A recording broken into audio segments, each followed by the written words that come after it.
Hey recruiters, Jennifer Tardy here, your diversity recruiting leader, and we are back on Diversity Recruiter Central, where I teach you everything that you need to know about diversity recruiting except those ridiculous Boolean string search codes. And in today's video, I'm going to be sharing with you three ways that you can recruit for diversity without alienating other recruiters. And I know, or you can ask any D&I practitioner how often they notice that anytime you start to mention or talk about diversity and inclusion, people start getting a little tense and uncomfortable and things like that. And so I know that you may also be experiencing the same, and I don't want that to happen to you. So, especially not on your own team, among your peers. And so I'm going to show you some tactics that can help you along the way. Are you ready to get started? I am. I hope you are. Let's get started.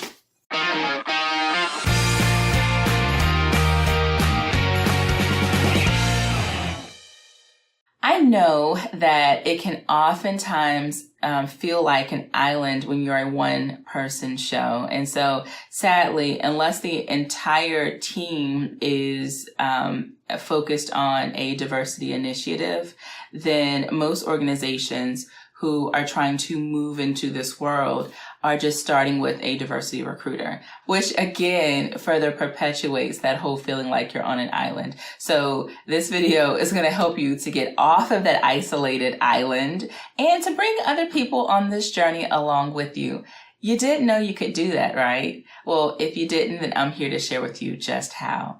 Let's not waste any more time. Let's jump right into it.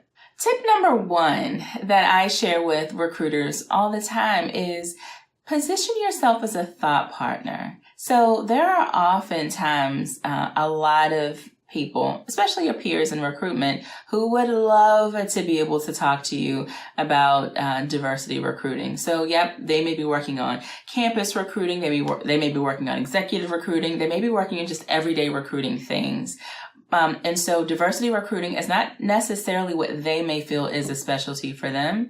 So be proactive with it. And maybe the next time that you're in a full team meeting, share with the team that you'd love to be a thought partner to them. If ever they want to bounce ideas off, if ever they have any questions about diversity recruiting for their world, you'd be happy to help them. You can also do this by proactively just sharing new techniques and things that you've learned.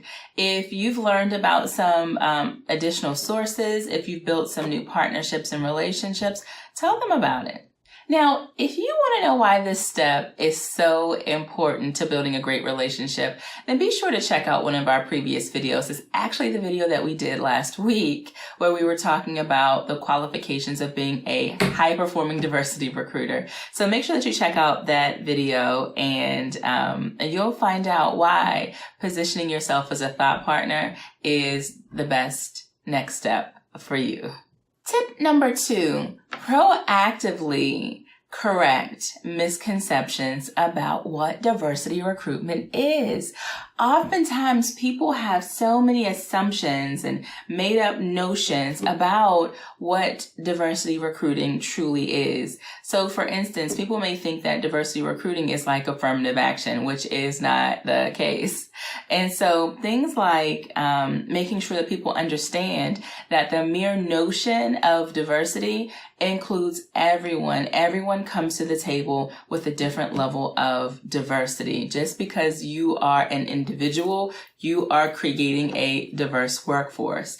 And what your role is to understand where within the organization are we underrepresented so that you as that recruiter can do more to bring in more people to better balance out representation. And we'll talk more about representation in future videos as well too.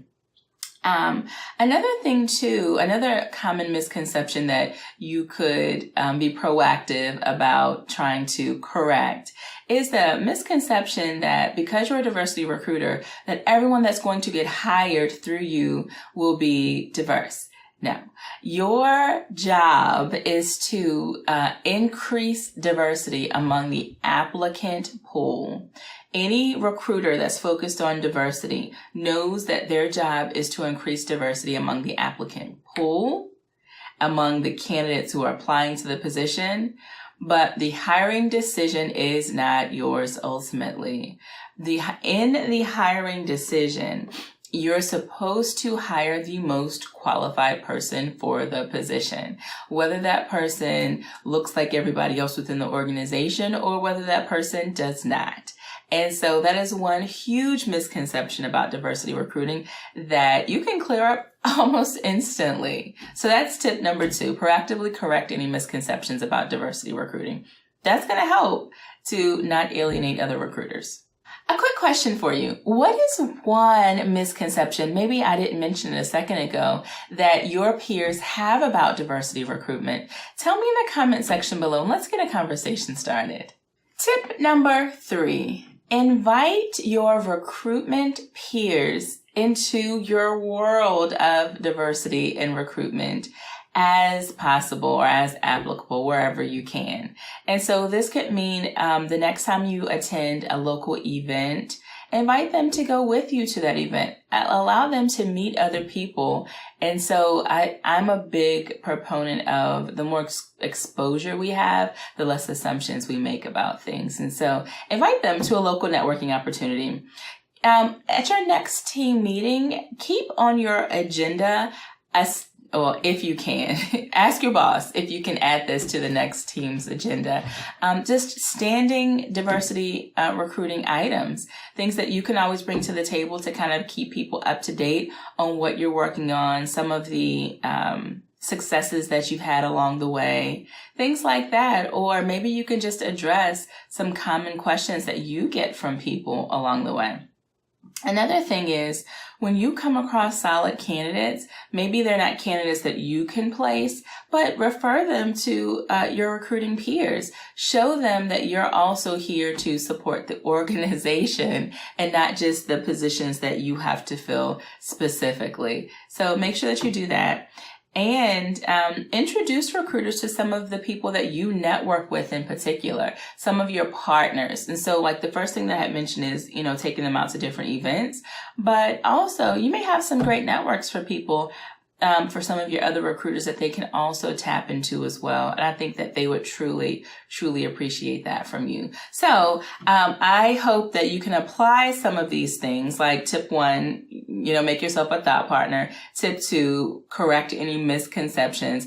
Proactively correct any misconceptions people have about diversity recruitment. And for tip 3, invite recruiters into your world. And so I truly believe that those things will stop making you feel like an island on your own and will start drawing in other recruiters to into your world. And so I hope that helps. And hey there, if you want to train with me directly, I have a boot camp that I am opening starting in January of 2019. I'm only taking 20 to 25 people. And so if you want to train with me directly, go to my website and tell me, or click on the link below and you can tell me there as well too. But if you're not ready yet, then go ahead and take my free gift to you, which is a free downloadable PDF.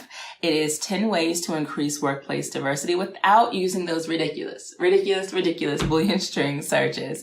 And so our next week's video is 3 reasons diversity recruiting is important. Why, like it's 3 reasons on why diversity recruiting exists. So you don't want to miss that video. I'm Jennifer Tardy. I'm your diversity recruiting leader, and I will see you in the next video. Take care. Hey recruiters, if you like this video, we have others coming your way each Thursday. So subscribe to our channel and click the bell to be notified as new videos get posted. Don't forget, leave us your recruiter questions for a chance to be spotlighted in an upcoming video. Don't forget about our other channel for job seekers. And as always, in order for our workplaces to be underrepresented no more, we all have to listen, engage, apply, repeat, now, learn. I'll talk to you next time.